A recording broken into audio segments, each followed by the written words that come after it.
Bismillahirrahmanirrahim. Bismillah wa bihamdih. Assalamualaikum warahmatullahi wabarakatuh.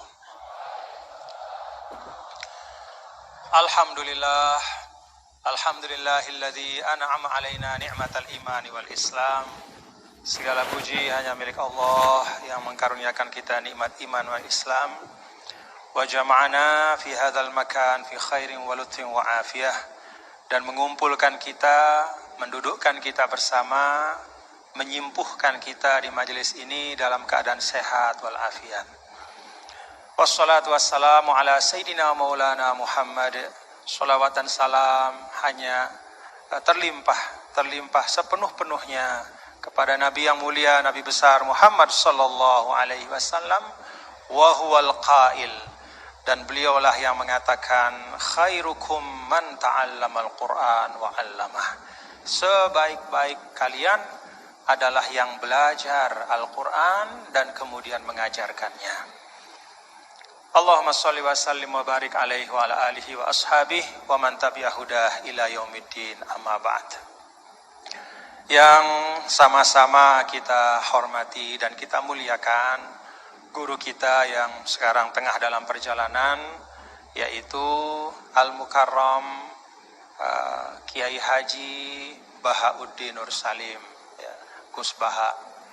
Tadi katanya TGB, Tuan Guru Baha. Ya, benar itu, pas. Ya. Alhamdulillah. Kita doakan mudah-mudahan beliau yang sedang dalam perjalanan bisa selamat, sehat sampai, dan insya Allah berbagi ilmu dengan kita semua. Bapak Ketua Badan Wakaf yang saya hormati, Bapak Rektor, Bapak-bapak para pembantu Rektor, dan para cerdik cendikia yang ada di belakang saya yang tidak dapat saya sebutkan satu persatu, semua saya hormati, saya takzimi. Para hadirin dan hadirat sekalian, bapak-bapak dan ibu hadirin jamaah ngaji bareng pada pagi hari ini, mudah-mudahan kita semua dirahmati Allah. Bapak Ibu, dulu seorang guru saya, Syekh Abdul Ghafur Mustafa almarhum, beliau mengatakan bahwa risalah agama itu kalau diringkas dalam satu kalimat, risalatul Islam adalah is'adul insan fid dharain. Jadi Islam itu datang adalah is'adul insan fid dharain, yaitu untuk membahagiakan manusia di dunia maupun di akhirat.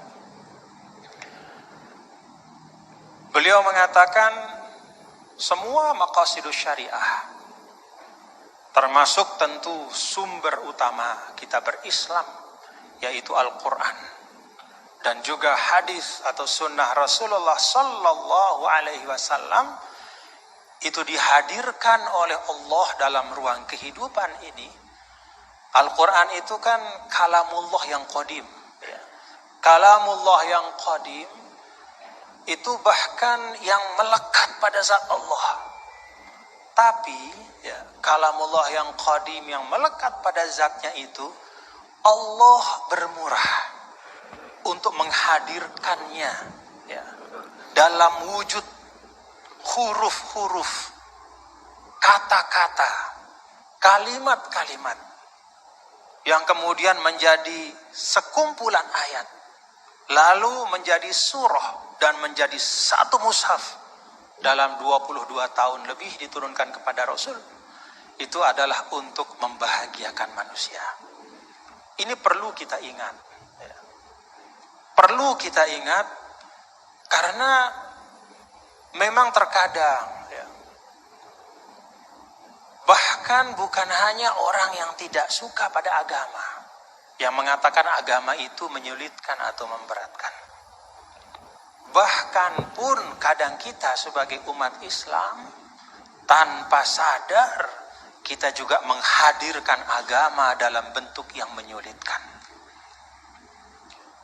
Karena itu Allah Subhanahu wa taala, bapak-bapak ibu, kan di awal surah Toha, ya, Bismillahirrahmanirrahim. Toha ma anzalna alaikal qur'ana litashqa. Kami tidak turunkan Al-Quran ini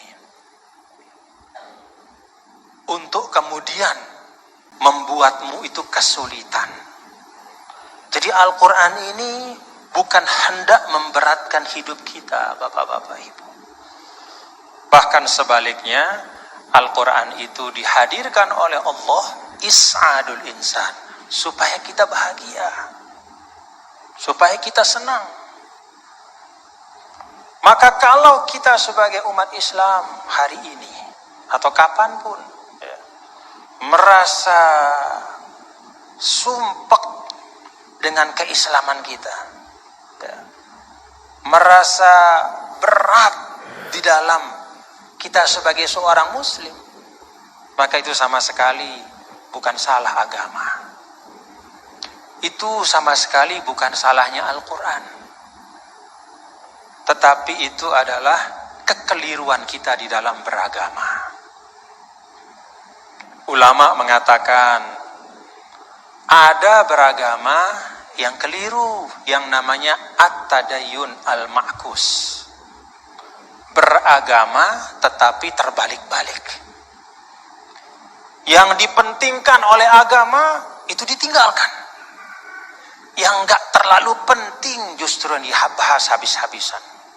Bahkan yang memudaratkan, yang sama sekali tidak disinggung oleh Al-Quran, itu justru dijadikan topik bahasan. Sampai bahkan memenuhi ruang publik. Sedangkan pesan-pesan yang penting dari Al-Quran itu ada hal-hal yang membuat kita sumpek di dalam beragama ya. Kalau ketika kita mendekat kepada agama itu kok rasanya semakin berat gitu ya. Mungkin ya karena keberagamaan kita itu yang disebut oleh para ulama at-tadayyunul ma'kus. Jadi beragama cuman kebalik-balik gitu. Yang penting ditinggalkan, yang enggak penting yang dibahas habis-habisan. Nah, saya pikir dari beliau, dari guru kita nanti kita akan simak ya, ngaji bareng. Karena Gus, saya terus terang nggak ngerti ya ngaji bareng ini awalnya konsepnya kayak apa. Makanya di mobil tadi saya tanya, ini maksudnya masing-masing ngomong aja gitu atau kayak gimana? Yang saya tanya, mal mas'ul bi a'lama minasail. Dia lebih nggak ngerti lagi dibanding saya. Dia tengok-tengok gitu. Terus dia bilang, pokoknya ini katanya terserah nanti Gus Baha mau kayak gimana aja. Oh ya sudah. Kalau gitu dia matbu, saya tabi. Begitu. Kalau gitu kita ikutin beliau. Nanti saya menyesuaikan kepada beliau. Jadi saya serahkan ya moderator langsung saja kepada Al-Mukarram Syekhna Kiai Haji Bahauddin Nur Salim untuk menyampaikan ma'fatahallahu bihi, apa-apa yang Allah Ta'ala bukakan kepada beliau untuk kemanfaatan kita semua. Assalamualaikum warahmatullahi wabarakatuh.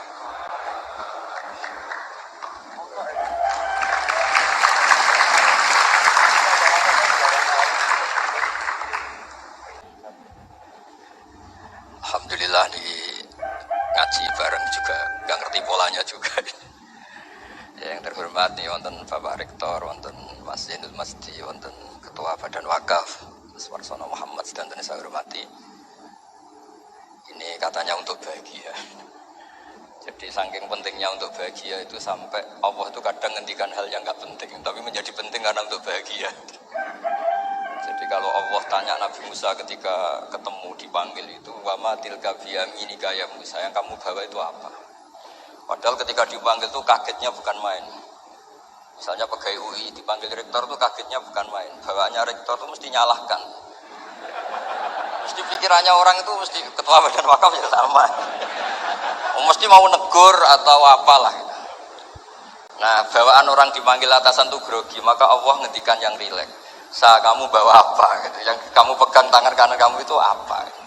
Masa Allah tanya sekedar gitu kan karuan? Wong kita manusia aja tahu yang dibawa Musa itu apa tong? Kok Allah malah tanya? Banyak analis, banyak mufassir, banyak ahli hakikat yang berpendapat Allah itu menghilangkan groginya Nabi Musa. Sehingga tanya yang ringan. Jadi saya mohon ini pimpinan di sini juga kalau tanya anak buah yang ringan-ringan.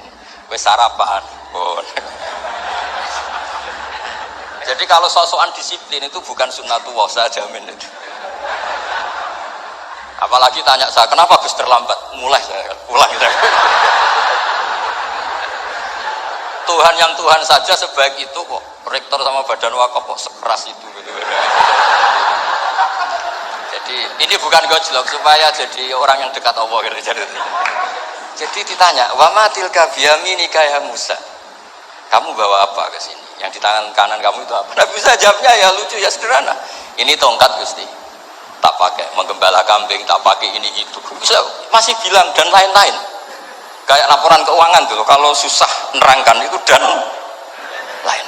Terakhir ditutup waliya fiha ma'arifu ukhra, dan masih ada lagi yang lain di depan Allah.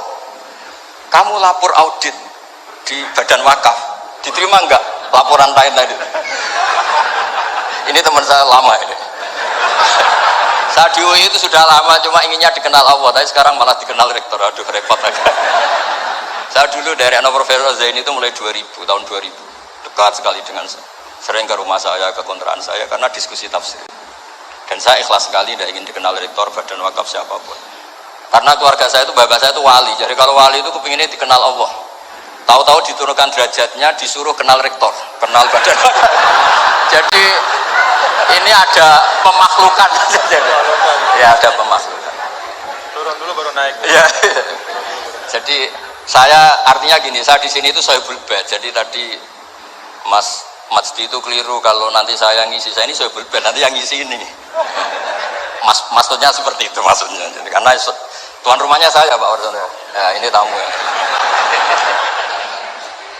Tapi ternyata pemakhlukan itu penting. Di dalam ilmu tafsir diantaranya itu dikenal namanya tanazzulatul maula. Allah itu menurunkan martabatnya. Allah sebagai Tuhan tentu tidak pernah menghutang kita, tidak pernah merasa dikasih karena semuanya itu milik Allah. Tapi Allah untuk memotivasi orang amal itu ketika Allah man dzallati yuqridu waha qardan hasana. Siapa yang mau menghutangi saya? Allah itu tentu tidak butuh hutang kita karena kan semua milik kita itu milik Allah. Tapi supaya orang termotivasi amal, merasa superior, merasa heroik, saya mau menghutangi Allah, saya mau menolong Allah. Padahal Allah huwan nasir, Allah ni'mal maula ni'man nasir. Tapi Allah mengistilahkan dirinya intan suruh jika kalian menolong Allah. Wahal yahtaju ilan nasri, tentu tidak, Allah tidak butuh pertolongan kita. Tapi itu tanazzulan. Allah yang Tuhan saja menurunkan derajatnya untuk komunikasi dengan manusia. Artinya kalau saya makomnya sudah fana, kenal Allah, saya juga ikhlas turun derajat kenal rektor gitu. Jadi itu insya Allah tidak masalah. Gitu. Ben sampean pernah dengar ilmu hakikat memang gitu. Jadi saya ini memang sudah sering cerita ke Pak Fajar, Pak Sadeli, Pak Sejunet.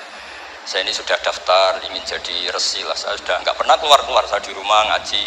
Saya ngaji kalau ngaji terus ya. Saya belum pernah nggak ngaji. Satu hari minimal ngaji 4 kali. Ngaji fikih yang saya sering itu fikih karena Mbah Bahasa emang ahli usul fikih. Dulu pertama Profesor Zaini melibatkan saya ini cerita ke Mas Majdi itu gara-gara beliau itu profesornya itu sastra, adab, di Al-Azhar itu adab. Nah karena jurusannya adab, beliau memang pakarnya kalau menghaluskan bahasa. Tapi masalahnya di Quran kan banyak fikih juga, dan beliau cari ahli fikih. Singkat cerita, entah gimana ceritanya Allah yang mempertemukan ketemu saya. Nah kenapa kita butuh fikih, tidak sekedar kesusastraan atau ilmu adab? Karena ada tafsir atau fikih dalam Quran yang mau tidak mau harus difikihkan. Misalnya begini, wa antajma'u bainal ukhtain, kamu tidak boleh menikahi sekaligus mbak dan adiknya atau adiknya dan mbaknya. Jika Anda berpikir Quran itu hanya Quran, maka berarti apa boleh menikahi misalnya Sri dengan buliknya, Sri dengan budenya, padahal tidak boleh juga. Tapi faktanya Quran hanya ngendikan wa antajma'u bainal ukhtain. Sebab itu zaman Rasulullah SAW sugeng itu nambahi wala binal mar'ati wa ammatiha wala binal mar'ati wa kholatiha, juga tidak boleh menikahi Sri dan budenya atau Sri dan buliknya. Dan kebetulan Nabi itu tidak menambahkan wala binal mar'ati wa jaddatiha, karena kayaknya itu gak usah dilarang ya, sudah lucu aja gitu. Masa kamu nikahi perempuan umur 17 terus minat mbahnya umur 70? Lah itu kalau sampai butuh dilarang ya Anda perlu berobat itu. Tapi kalau bule kan kadang masih menarik. Orang-orang kayak gini itu misalnya nikah umur 17, bulenya cantik umur 30, minat enggak? Jadi artinya butuh dilarang untuk tidak minat itu butuh dilarang gitu. Tapi kalau mbah nah aku udah ditakon. Ini pakarnya. Ini tetangga saya orang Bojonegoro, dulu benderanya Profesor Jenny juga. Artinya andekan tidak ada usul fikih ini mimbabi itlaqil ba'di wa iradatil qaul. Meskipun usul fikih itu yang menginduk ilmu balaghah, ilmu ini itu. Jadi Allah menyebut benal ukhtain artinya diganti benal mahromain. Jadi ukhtain itu ibaratun atau itlaqul ba'di yaitu ukhtain mewakili kata mahromain. Dua perempuan yang punya hubungan mahram tidak boleh dinikah bersamaan untuk orang-orang yang poligami. Ini penting supaya semua tafsir juga gitu, lafat-lafat yang ada mahdhufnya itu kita jaga, baik itu secara keilmuan maupun secara fikih. Keilmuan misalnya begini, orang yang dilaknati Allah mal'anahu wa ghadiba alaihi, di antaranya diteruskan wa ja'ala minhumul qiradata wal khanazira wa abadat tauhid. Lalu misalnya secara penelitian tidak pernah ada makhluk manusia yang dulu jadi kera. Tapi melihat ayat itu seakan-akan itu pernah ada periode atau kejadian di mana manusia itu dirubah jadi kera. Wa ja'ala minhumul qiradata. Mau tidak mau kita butuh perangkat ilmu lain yang namanya balaghah. Itu orang Jawa, itu kalau dilangkai kakinya itu hanya bilang kayak kera. Orang nggak sopan tuh katanya kayak kera. Jadi kalau dilangkai kepalanya langsung oh dasar ketek itu, dasar kera. Artinya dalam ilmu tasbih, kalau kemiripannya itu biasa itu masih disebut ka seperti. Tapi kalau mirip banget perilakunya itu kafnya dibuang. Sehingga orang yang tuli banget terhadap kebenaran Allah bilang sumum bukmun umyun. Orang kafir itu sumun, tuli. Bukmun ada bisu. Padahal faktanya mereka bisa mendengar, bisa ngomong, bisa bicara. Tapi saking tidak pernahnya mau mendengar kebenaran, di redakseknya sumun, bukan kasumi tapi sumun. Begitu juga di bab madh memuji. Kalau orang agak ganteng, mungkin saya kalau muji Mas Masdi hanya kalkomar, muji Pak Rektor paling ya kalkomar. Tapi kalau muji Nabi langsung komarun, anta samsun, anta bedrun, karena gantengnya kelewat, sehingga kaf tasbih sepertinya itu dibuang. Nah, andekan tidak ada fakta manusia itu pernah dirubah jadi kera di era itu, andekan itu nggak ada, kita sendiri juga nggak tahu. Kita masih bisa menganalisis dengan teori balaghah. Jadi wa ja'ala minhumul qiradata kal qiradah. Mereka atau mislal qirodah, mereka dijadikan Allah laksana kera, tidak berakhlak, tidak beretika, tidak bermoral. Ini pentingnya ilmu balaghah, sehingga kita tidak perlu mengharuskan orang berkeyakinan dulu itu pernah ada orang manusia dirubah jadi apa? Kera. Nah misalnya ada yang berkeyakinan atau berpendapat memang itu pernah nyata, itu ngendikannya Rasulullah kemudian itu dihilangkan, hanya hidup 3 hari kemudian hilang sehingga nggak punya turunan. Jadi pilihan-pilihan dalam tafsir itu satu tentu riwayat, dua itu analisis balaghah. Nah, analisis fikih itu tidak kalah penting karena konstruksi Quran itu ada fikih yang sudah mapan. Seorang lagi ada fikih yang sudah nopo mapan. Ketika Nabi Lut itu menyesali kaumnya itu lesbi dan gay, kelainan seksual. Itu Nabi Lut ngendikan haula ibanati hunna adharulakum. Kalau kamu ingin menyalurkan kebutuhan biologis Anda, ini ada anak-anak putri kami, hunna adharulakum. Itu lebih suci bagi kalian. Tentu fikih itu sudah mapan, maknanya dinikahi dulu dengan proses nikah yang sah. Nah, barokahnya fikih yang mapan ini Allah tidak cerita tafasilul umur, tidak cerita detail-detailnya. Sehingga salah sekali kalau kita sering bilang kita hanya kembali ke Quran. Itu tidak bisa, karena Quran juga tidak berdiri sendiri dengan makna yang sebenarnya, karena turun itu ada asbabun nuzul. Ini yang terakhir supaya ngasih pekerjaan kan jauh-jauh dari NTB. Ya kan bisa dimanfaatkan secara baik dan benar. Saya bulbet. Nah, enggak, ini bukan guyon tapi memang betul harus begitu memang. Mau tidak mau. Sumpah misalnya. Orang itu kalau ditagih hutang atau ditegur itu masih ya besok saya bayar. Ditagih lagi kayak gak percaya, wawahi besok saya bayar. Jadi kata wawahi itu mesti menunjukkan emosi, tersinggung, sumpah. Sehingga suatu saat ada seorang khotib ini ngendikan, fawarobbis sama iwal ardi innahu lahakum mislama annakum tantikun. Demi Tuhannya langit dan bumi. Itu si Bedui, ada orang Arab, orang desa. Langsung menyelasi Pak Khotib tadi. Pak Khotib, mangdalladzi akhdhafal jalil hatta aljahu ilal yamin. Siapa yang bikin murka Allah sehingga Allah terpaksa sumpah. Semenjak itu jadi ilmu, kalau Allah memulai redaksi dengan sumpah, dengan qasam, pasti Allah tersinggung. Sehingga lafat-lafat yang dimulai wan naziati gharqa atau dimulai wasyamsi wa duhaha, mesti terusannya itu Allah agak marah. Karena di mana-mana orang sumpah itu menjelaskan sama yang agak tidak percaya. Itu dzauqul arabi, itu ad-dzauqus salim. Nah, begitu seterusnya. Kemudian masalah wasfiyah ismiyah. Saya dulu sering debat sama Profesor Zaini. Kan misalnya kiai-kiai di Jawa umumnya kalau maknani min alakin itu segumpal darah. Lalu orang-orang yang nekuni embriologi itu tidak pernah ada segumpal darah. Kalau segumpal darah malah jadi kluron, macam-macam. Katanya Quran itu mesti benar, ini ada segumpal darah. Kata saya segumpal darah itu bahasa Indonesia, Quran itu bahasa Arab, tidak akan ada itu di Quran, kata saya. Tapi ada yang bilang segumpal darah, ya tetap aja itu enggak Quran. Yang Qurannya min alakin, segumpal darah itu bahasa Indonesia, Quran tidak ada yang bahasa Indonesia, kata saya. Nah, tapi itu bisa dianalisis pakai balaghah atau pakai teori madatul kalimah. Min alakin itu dari kata aliko ya'liku alakon. Atau pakai ilmu balaghah. Min alakin tetap maknanya segumpal darah, tapi maknanya itu tangkis atau tahkir. Manusia itu sombong. Padahal materinya sama yang sekarang jadi sama dengan materi yang sekarang jadi segumpal darah. Yaitu kita yang seperti ini materinya ya sperma, segumpal darah yang seperti itu juga materinya sperma. Kok kamu sombong? Materi kamu sama dengan materi min alakin.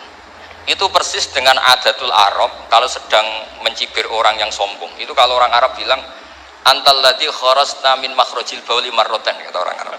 Kamu adalah manusia yang keluar dari jalannya kencing 2 kali. Keluar dari penis lelaki ya lewat jalur kencing, keluar dari ibunya juga lewat jalur kencing. Supaya orang nggak sombong itu orang Arab bilang antal ladzi kharajta min makhrajil bauli marratan. Nah, min alakin itu dalam konteks itu karena begitu angkuhnya Abu Jahal, begitu angkuhnya kafir-kafir Quraisy, sampai diingatkan Allah ulang, kamu ini materinya min alakin, sejenis itu pokoknya jangan yatuho. Buktinya terusannya ayat kalla innal insana layatgha, manusia itu sungguh angkuh. Ya, niki pun deal ya, jenengan harus sepakat, saya ini Sohibul Bait sama Pak Warsono sama Pak Rektor, ini tamu yang diundang untuk ceramah tafsir. Kalau ndak berarti asawaha wa rasulah. Nggih, monggo Mas Wasti jenengan.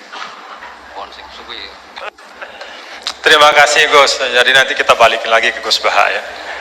Tapi Gus, jadi begini, tadi beliau menyampaikan kan beliau ini min sulalatil aulia ya. Jadi kakek beliau itu adalah para aulia. Jadi aulia itu muhimmahnya itu adalah dikenal Allah gitu ya. Nah, kemudian beliau bilang bahwa tapi takdirnya sekarang masuk UI ini pengen dikenal Allah malah justru turun jadi dikenal rektor katanya. Tapi Gus itu menurut saya ya, jadi kalau kita bertarekatnya, nah kan sering ya ketika misalnya kita bicara tentang tarekat ya, tarekat itu dimanakan taroki ya, taroki artinya naik gitu, jalan naik gitu ya. Akhir zaman nih Gus Bahaya dan bapak-bapak ibu, mungkin kita perlu juga bertarekat dalam makna tadani ya, turun. Jadi tarekat bukan hanya jalan naik tapi juga jalan turun. Karena bagi orang di akhir zaman ini kalau hanya tahu jalan naik dan tidak tahu jalan turun itu repot. Ya. Apalagi Pak Rektor dengan kepala badan wakaf ya, atau para pejabat gitu ya, tahu jalan naik saja tapi nggak tahu jalan turun gitu ya. Jadi kalau belajar tarekat hanya ingin jalan naik gitu tapi nggak pernah belajar jalan turun, itu biasanya dekat-dekat turun tuh galau. Ya. Ya, jadi galau bingung gitu gimana cara turunnya gitu ya. Dan memang dulu saya pernah naik Gunung Rinjani juga ya Gus ya, waktu masih muallimin dulu, masih sanawiyah aliyah, itu saya rasakan betul gitu bahwa naik gunung itu menantang ya, sangat menantang ya. Bahkan Gunung Rinjani itu ada masa di mana di tengah-tengah itu ada namanya Bukit Penyesalan gitu. Kenapa Bukit Penyesalan? Ya udah nyesel di situ gitu, mau balik udah jauh, mau terusin juga masih jauh sekali gitu di depan. Itu bukit penyesalan, baina. Tapi ternyata turunnya itu jauh lebih berat. Jadi kalau kita naik itu kan mengandalkan kekuatan otot, ya, keluarkan energi untuk menggerakkan. Kalau turun itu kita menggunakan energi untuk menahan, dan itu jauh lebih berat. Ya, jadi menahan pada saat turun itu jauh lebih berat daripada ketika menanjak, ya.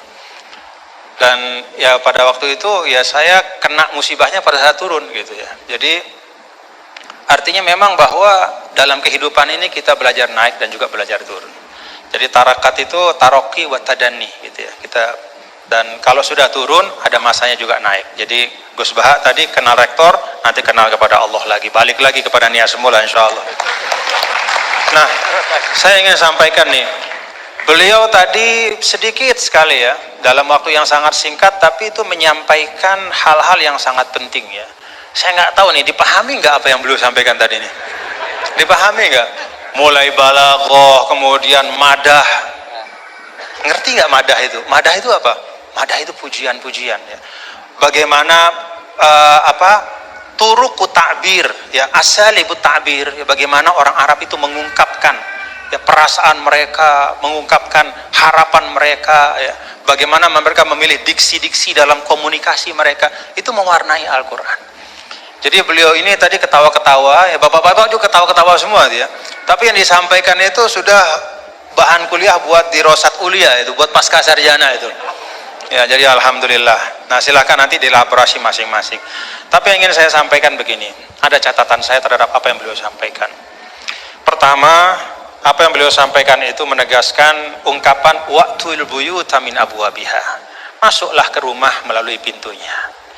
Kalau kita ingin belajar Al-Qur'an itu ada jalannya, ada pintunya.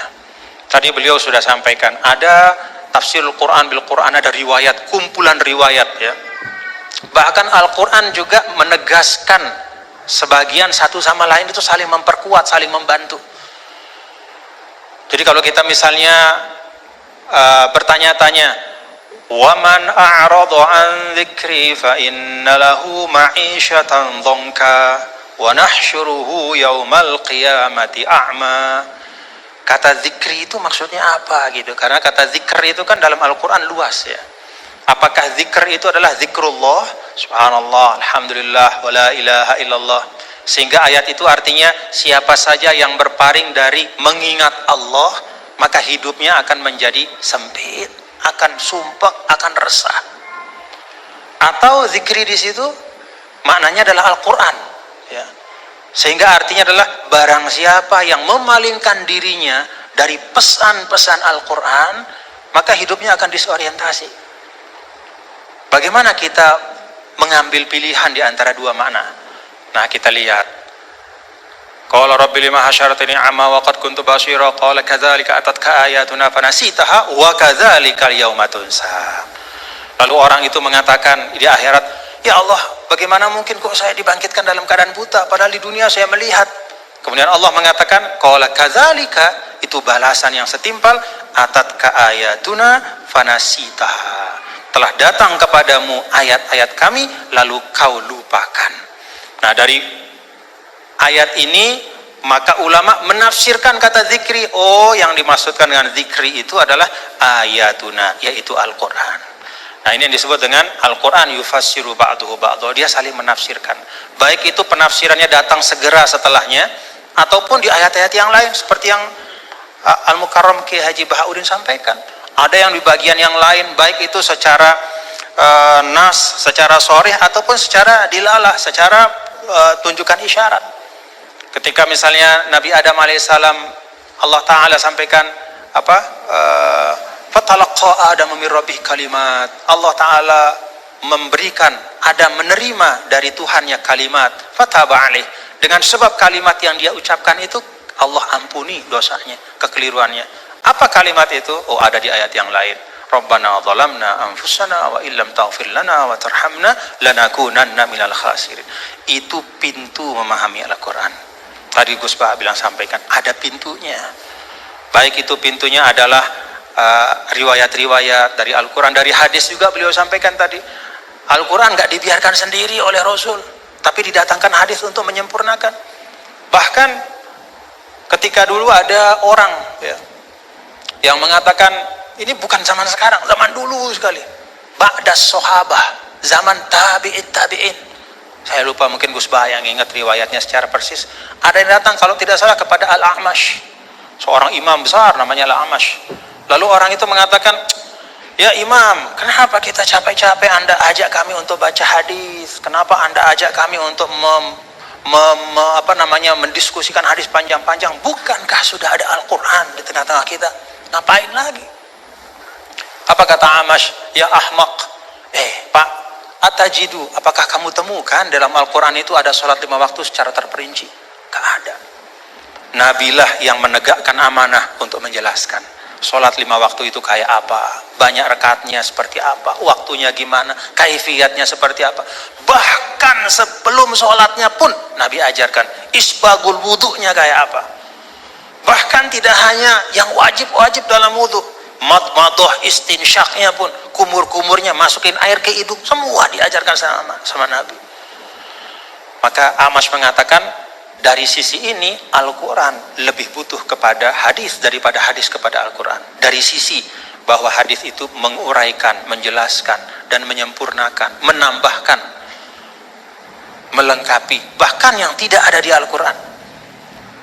Nah, itu pintu memahami Al-Quran. Karena itu tidak boleh dan tidak ada istilahnya namanya ahlul Quran dalam makna bahwa hanya mau Quran saja, nggak mau tahu apa kata hadis. Itu nggak ada istilah dalam Islam.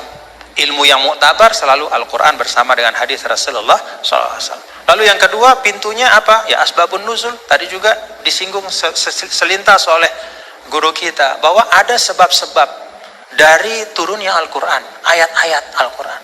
Yang kalau sebab ini nggak difahami, bisa saja ya dalam beberapa kasus orang salah faham. Dan itu kejadiannya bahkan sekali lagi bukan hari ini, bukan kemarin, tapi dulu pada masa orang-orangnya itu masih berhimpitan, berdempetan dengan Rasulullah SAW. Ada seorang sahabat didatangkan, kalau tidak salah pada masa Sayyidina Umar bin Al-Khattab radhiyallahu anhu. Lalu dia ditanya, kenapa kok kamu minum minuman keras gitu kan? Dia mengatakan, loh kan saya ini orang beriman, saya kan orang bertakwa, kan di Al-Quran tuh ada laisa 'alal ladzina amanu wa 'amilus solihati junahum fima ta'imu idza mattaqaw wa amanu ila akhir ayat. Enggak masalah kalau sudah beriman bertakwa makan minum apapun. Kan begitu. Kalau ini secara harfiah kita baca ayat itu.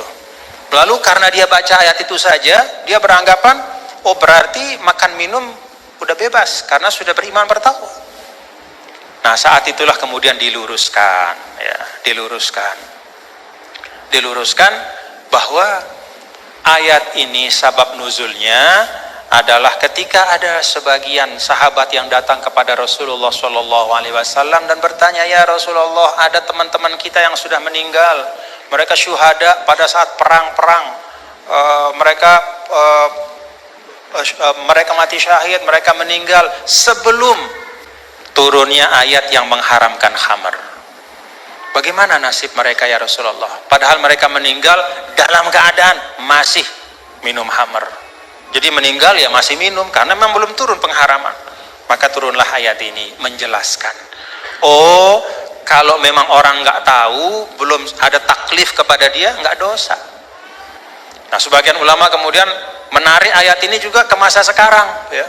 Kalau misalnya ada di tempat-tempat tertentu, misalnya ada katakanlah dakwah Islam masuk ke suatu negara misalnya, lalu para dai itu menyampaikan tentang tauhid, menyampaikan tentang rukun iman. Baru disampaikan tentang rukun iman, rukun Islam, kemudian orang itu dia bersyahadat, dia baru sholat, lalu dia meninggal dalam keadaan dia masih minum khamar pada saat belum dijelaskan oleh dai itu bahwa Islam mengharamkan khamar. Bagaimana hukumnya dia gitu? Dia masuk orang baik apa gimana? Oh enggak, berarti dia tidak terkena ya kepada kewajiban untuk menjauhkan diri dari khamar karena memang belum dijelaskan. Nah, karena itu kita bapak-bapak, saudara-saudara, kita berlapang-lapang lah seperti yang guru kita sering sampaikan, kita berlapang. Jangankan pada masa sekarang, pada masa dulu saja, ketika masa Imam Ghazali, apa kata Imam Ghazali? Ini tentang dakwah. Kata Imam Ghazali, menurut saya, ya, Ahlur Rum, ya, orang-orang yang ada di daerah-daerah yang berjauhan, jauh dari pusat Islam, dan karena itu dia tidak dapat pesan Islam, dia nggak ngerti Islam itu apa, atau Islam itu sampai tapi fi wajhin musyawash, bentuknya udah nggak benar, ya, disinformasi tentang Islam. Maka kata Imam Ghazali, orang itu menurut saya hukum mereka adalah sama seperti hukum ahlul fatrah. Jadi nggak bisa kita mengatakan misalnya orang, mohon maaf, orang di belahan dunia Skandinavia, misalnya di negara-negara yang jauh gitu, kemudian kita hukumkan, wah mereka itu adalah orang kafir, mereka itu mukhallat finnar. Belum tentu, kecuali setelah kita pastikan bahwa cahaya Islam sudah sampai dalam bentuk yang sebenarnya dan mereka menolak dengan kesadaran. Itu namanya kufur. Al-juhud, menolak dengan kesadaran. Kalau sesuatu itu nggak sampai, dia mau nolak apa? Atau kalau sesuatu itu sampai tidak dalam bentuk yang benar, dia nggak salah kalau nolak. Misalnya hari-hari dia dapat berita Islam agama teroris, misalnya nih dari medianya, itu aja yang dia konsumsi. Kita nggak punya dai ke sana karena nggak ada kita yang menguasai bahasa Skandinavia misalnya, nggak ada yang ngerti bahasa Finland, maka kita nggak pergi ke sana. Kita di sini saja di Indonesia, lalu kita hukumkan orang di sana di mana-mana hanya karena dia tidak la ilaha illallah Muhammadur Rasulullah berarti kafirun mukhalladun finnar. Enggak, belum tentu. Kata Imam Ghazali, bisa jadi itu ahlul fatrah. Nah, dengan itu maka kita lebih tenang di dalam berdakwah, tidak mendahulukan memvonis seseorang, sekelompok orang, tapi tausilud dakwah yang kita utamakan, menyampaikan itu yang diutamakan.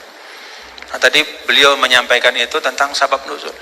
Dan yang ketiga yaitu ma'rifatul lughatil arabiyyah, itu pintu. Jadi pintunya itu yang pertama adalah riwayat-riwayat baik dalam Al-Qur'an, ayat-ayat Al-Qur'an maupun hadis, kemudian juga ijma' sahabat. Yang kedua adalah sabab nuzul kita faham. Dan yang ketiga itu mengerti, ya, masalikul Arab, ya, bagaimana cara orang Arab bicara, karena itu juga sangat mewarnai bagaimana Allah Ta'ala, ya, menurunkan kitab suci Al-Qur'annya. Dan alhamdulillah, bapak-bapak, saudara-saudara, kalau kita ada ketekunan, ya, ini teman-teman semua ya, kalau ada ketekunan, ya seperti sekarang kita bisa menikmati, ya. Kalau dulu misalnya apa yang disampaikan oleh Gus Baha itu hanya bisa dinikmati oleh para santri, ya, di pesantren-pesantren, itu pun dalam halakoh-halakoh yang terbatas. Tapi alhamdulillah berkat UII ngaji bareng kita bisa menikmati hari ini mutiara-mutiara dan keindahan Al-Quran. Alhamdulillah. Saya balikin lagi kepada Gus Baha sebagai sahibul bait.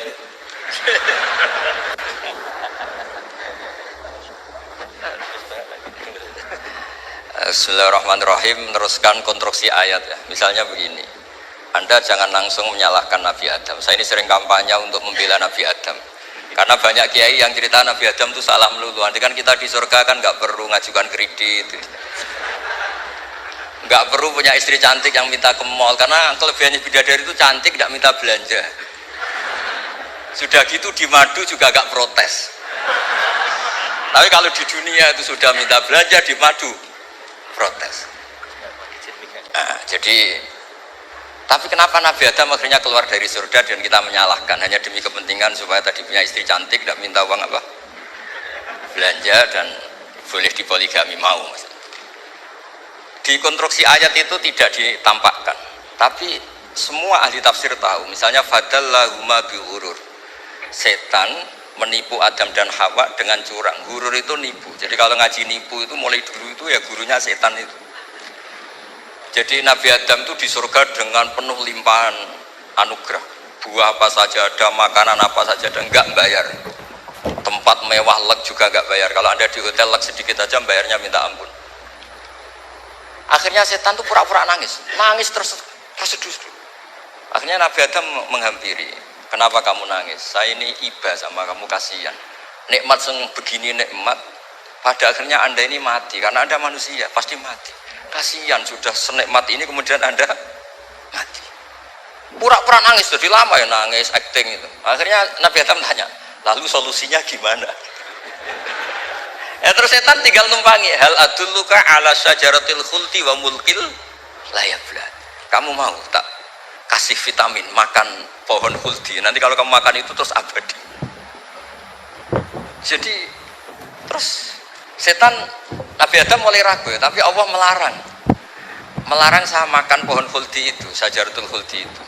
Kamu tidak usah cari tafsirnya, itu anggur apa ketela apa duren, itu namanya orang kurang penggawean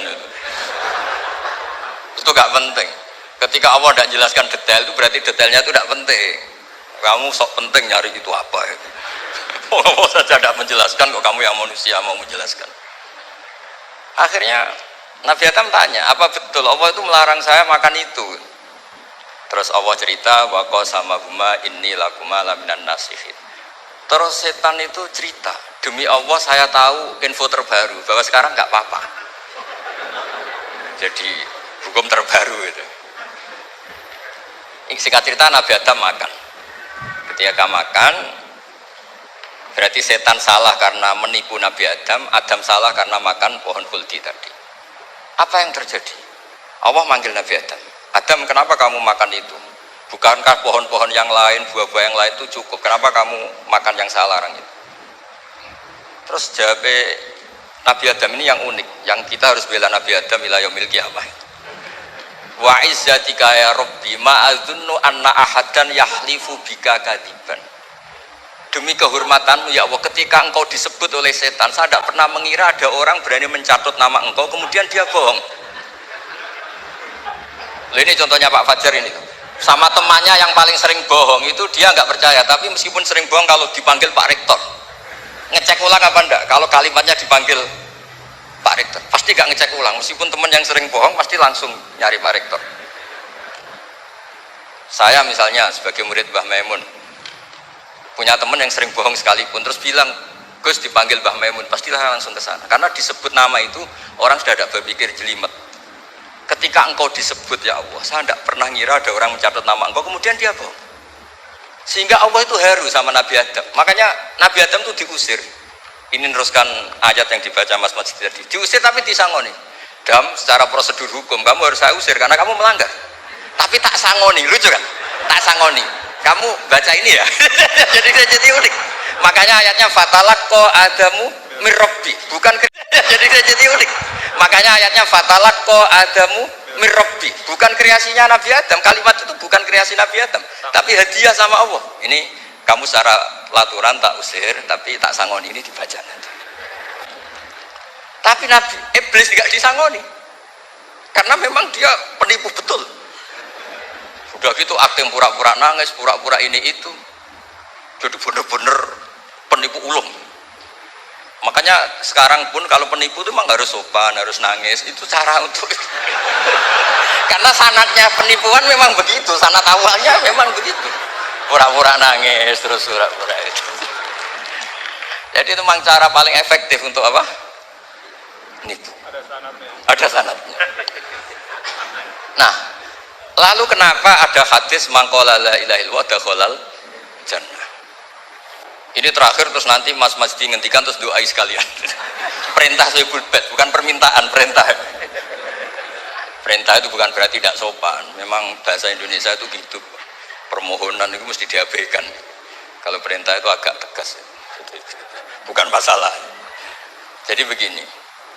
Saya ulang lagi konstruksi ya, konstruksi ayat fadallahuma bihurur. Kenapa mangqala la ilaha illallah dakhalal jannah? Itu unik. Kalau kita baca hadis, ada orang itu pendosa, salahnya sudah minta ampun sama Allah, dipanggil. Ini hadis musnad, riwayat Musnad Ahmad dan banyak riwayat yang lain. Dipanggil, fulan kamu ke sini, kamu lihat itu apa? Bok Gusti. Berapa? 99. Per bok itu madul basor, sepanjang mata melihat itu isinya dokumen kesalahan dia. Jadi nggak kayak yang di pengadilan itu hanya beberapa tumpuk, itu sepanjang dia lihat itu kesalahannya dia, sepanjang dia melihat. Sudah gitu jumlahnya 99, sehingga dia putus asa, dia tidak akan masuk surga. Kemudian sama Allah, sudah kamu tenang saja, diambilkan bok kecil sekali, paling sak bok jam tangan itu. Dah, innaka lan tuzlamal yaum, kamu tidak akan terdolim. Kenapa Gusti? Ini kamu punya kebaikan ini kecil sekali. Ya apa efeknya Gusti? Kan gak ngefek kesalahan seperti itu. Kemudian bandingannya hanya kebaikan sekecil itu. Udah kamu tenang aja. Setelah ditimbang, box 99 yang jumlahnya madul basor kira-kira 3 kilo sama satu wadah jam kecil. Ternyata setelah ditimbang itu menangnya 1 jam kecil. Karena isinya la ilaha illallah. Malaikat itu gak berani. Kamu berani, ada namaku kemudian kamu abaikan. Saya dipanggil 1000 mahasiswa UII sama satu Pak Rektor, Pak Fajar. Kemana arahnya? Ke satu rektor apa ke 1000 mahasiswa yang manggil? Pak Rektor, kan ini urusan nasib. Nah ini cerita. Malaikat yang nimbang Pak Warsono itu diprovokasi sama malaikat yang lain. Kamu berani nggak mempertimbangkan kata Allah di situ? Wah ya tidak berani. Nah, itu disebut fala yaskulu ma'asmillahi ta'ala sayun, dibandingkan asma Allah itu tidak ada yang bisa mengungguli. Nah, di sini terus para torekot, para apa konwiridan Allah. Tapi karena kita ini sekarang sudah tidak ngaji, malah tanya gunanya apa sih muni Allah. Lu nyebut pangerane orang gunanya itu. Oh ini sedang nyebut Tuhannya, kok kamu tanya gunanya apa? Kamu tak kasih uang aja tidak pernah tanya gunanya uang ini apa? Pas dijak wiridan tanya gunanya apa sih? Oh dasar orang aneh.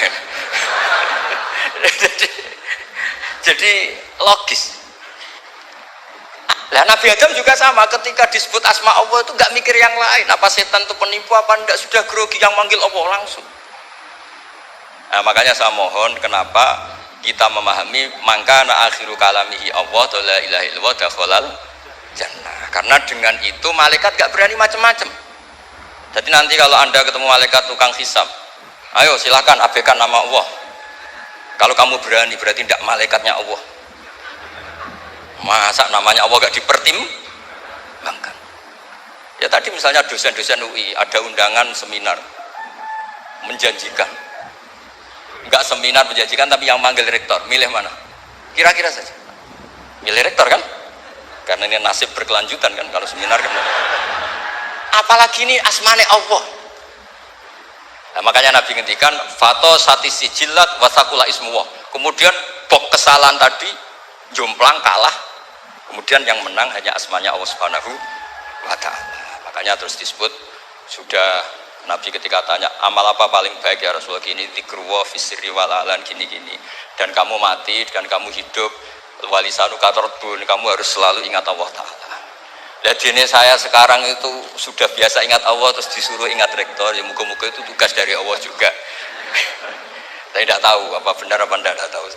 Tapi yang jelas saya tidak jenis orang yang apa ya, terus nganggep apa dunia penting buat, tapi yo penting lah gue sanggup mati. Tapi yang jelas supaya sampean ngerti madhab saya, karena ini ngaji dan saya punya niat baik, maka saya ungkapkan cara berpikir saya. Jadi sampean tidak usah kaget, mungkin namanya kan mengabaikan kesalahan, cara berpikir nggak gitu. Kita punya riwayat sahihah bahwa ketika malaikat mengabaikan semua kesalahan ini karena nggak berani memperbandingkan asmane Allah dengan yang lain. Makanya disebut di akhir hadis fala yaskulu ma'asmillahi ta'ala sayun. Ketika sudah nyebut Allah harus dianggap selesai. Nggak boleh habis nyebut Allah mau mati kredit, ya nggak boleh. BPKB di bank ini nggak boleh. Nanti akhir hayatnya bilang BPKB bukan Allah. Nggak harus kata Allah itu mengunci. Disebut akhiru kalami. Lah kalau sampean tanya kenapa itu menjadi penting? Karena tadi malaikat tidak akan memperbandingkan Allah dengan yang lainnya.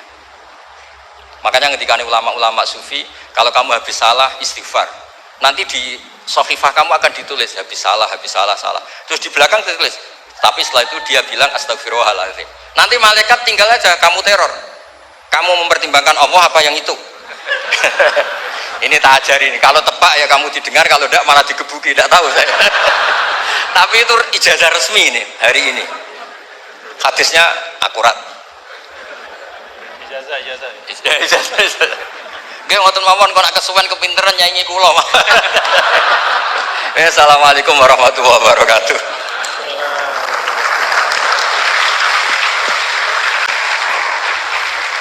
Terima kasih karena saya diminta untuk mengakhiri, ya saya ingin menyampaikan dua hal saja.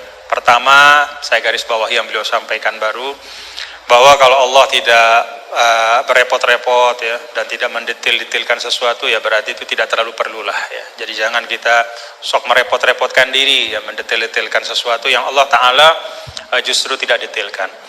Nah, artinya apa? Ya memang letakkan sesuatu pada tempatnya, dan itu menurut saya juga yang sering beliau sampaikan ya, bahwa dengan meletakkan sesuatu pada tempatnya itulah menjadi asas kebahagiaan ya. Jadi kalau kita tahu menempatkan sesuatu pada tempatnya, ya kita akan lapang-lapang saja ya menyikapi nikmat, musibah dan segala macam. Nah,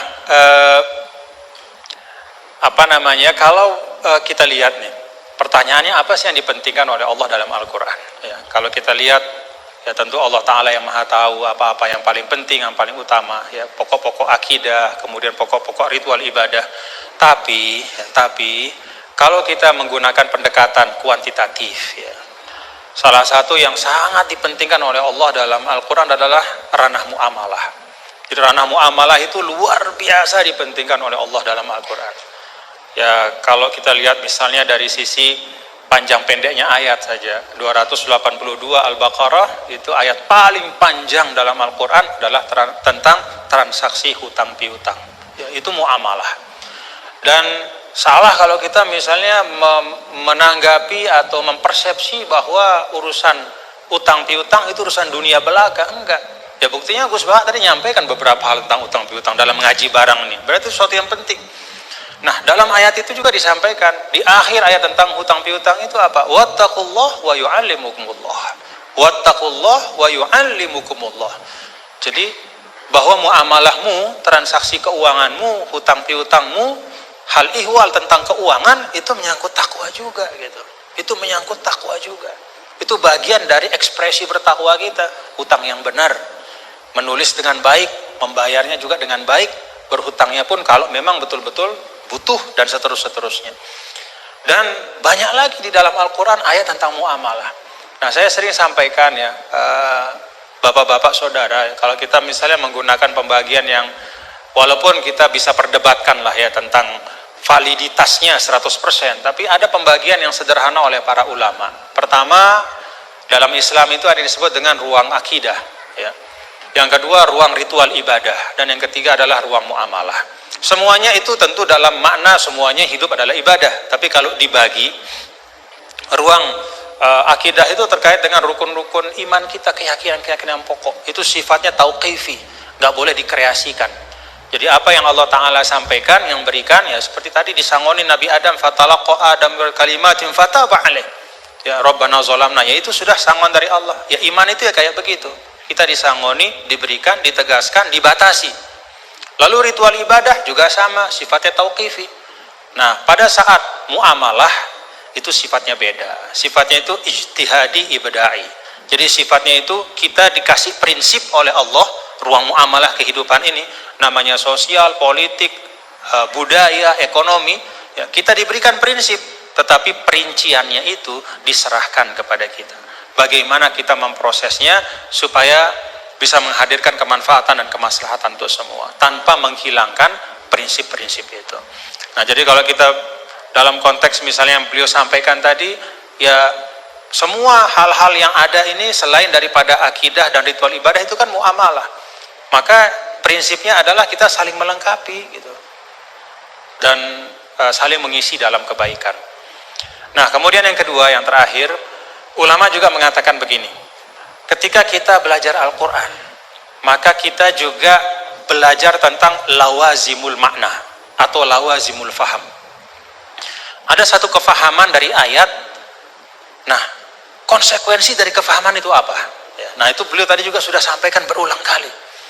Kalau kita misalnya, ini satu ilustrasi saja, ya ayyuhalladzina amanu idza qumtum ilas salati faghsilu wujuhakum wa aydiyakum ilal marafiq wamsahu bi ru'usikum wa arjulakum ila akhiril ayat. Wahai orang beriman, kalau ingin masuk ke dalam sholat, hendak sholat, maka ambil air wudhu. Basuhlah muka dan seterusnya sampai akhir ayat. Secara fikih, ya, tadi beliau sering mengajarkan kita, secara fikih ini tentang kewajiban kita berwudhu dengan prosesinya. Tapi ada lawazim dari ayat ini. Apa lawazim dari ayat ini? Kalau kita bicara wudhu, kita bicara sumber daya air.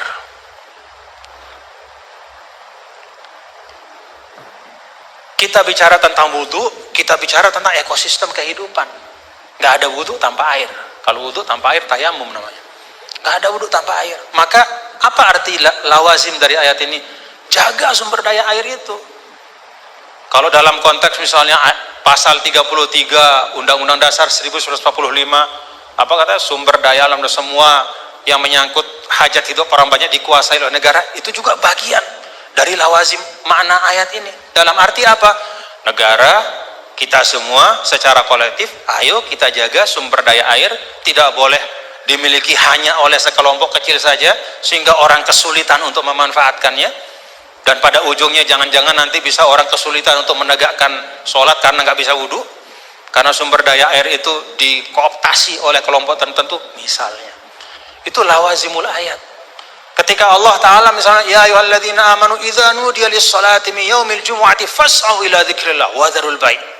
Wahai orang-orang beriman, kalau udah waktunya Jumatan itu maka segera datang ke masjid, tinggalkan perdagangan. Apa lawazim dari ayat ini? Kata para ulama, lawazim dari ayat ini adalah ya bahwa Allah tidak akan bicara tentang perdagangan. Allah tidak berbicara tentang sesuatu yang penting yang bisa mengalihkan ya, seseorang dari ibadah. Ya, kan di sini diletakkan orang kalau terlalu cinta berdagang, ya, maka dia nggak mau ninggalin bisnisnya untuk sholat gitu. Karena time is money. Bagi dia 5 menit ketika sholat itu kalau udah transaksi entah berapa duit misalnya gitu. Nah, ada lawazim dari ayat ini kata para ulama bahwa ya perdagangan harus diisi oleh orang-orang yang tidak hanya memikirkan profit sementara di dunia, tapi dia juga memikirkan fungsi spiritual dari harta itu. Siapa itu? Ya orang beriman. Dengan kata lain, ya orang Islam disuruh untuk aktif dalam berdagang. Karena ketika perdagangan itu diisi oleh orang-orang yang tidak punya pandangan lebih dari dunia, kalau kata orang Sasak, enggak-enggaknya cuma dia pandang dunia saja, ya dia tidak akan mungkin bisa menunaikan pesan ayat ini. Jadi ayat ini bisa ditunaikan pesannya adalah oleh orang-orang yang ketika dia hidup di dunia beraktivitas di ekonomi, ya membangun kapital, membangun bisnis, tapi pada saat yang sama dia juga meletakkan itu semua menjadi bagian dari ibadahnya kepada Allah. Jadi ayatnya tentang ibadah sholat Jumat, tapi pesannya di sana adalah isi ruang bisnis itu, ikhtiarkan supaya ruang-ruang ekonomi itu terisi oleh orang-orang yang ngerti bahwa dunia ini adalah jalan untuk mencari kebahagiaan yang lebih hakiki, yaitu di sisi Allah Ta'ala. Jadi itu dua hal yang mungkin saya ambil dari beliau tadi. Kita pentingkan apa yang memang penting, dan yang kedua kita pahami ayat itu tidak hanya dari sisi teksnya, tapi dari konsekuensi-konsekuensinya di dalam kehidupan kita. Terakhir bicara tentang sanad. Nah, saya ada satu hal, kalau saya pertama kali saya ketemu sama Gus Baha, ya, melihat beliau, ya, ada nggak bapak-bapak, saudara-saudara melihat dari beliau yang beda, ciri khasnya?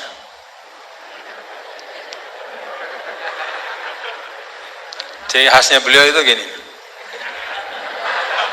Tapi hari ini ikroman li rektor, jadi rambut gak kelihatan beliau. Nah, karena beliau ini adalah keturunan dari aulia, dari Lasamnya, dan salah seorang dari masyayikh di Lasam itu adalah sahabat dari kakek kami dulu, Mbah Maksum Lasam. Ya, beliau bersahabat dengan Nini dan Maulana Syekh Tuan Guru Kiai Haji Muhammad Zainuddin Abdul Majid. Itu biasanya perilaku Lasem itu ada sanatnya, gitu ya. Jadi saya lagi mikir-mikir, ini naruh topi begini tuh ada sanatnya nggak beliau? Kita mau tahu dari beliau, ya. Ala kulli hal, Bapak-bapak Saudara, terima kasih Gus atas ilmu-ilmunya dan silaturahim kita pada pagi hari ini. Mudah-mudahan bisa terus bersilaturahim dalam kebaikan.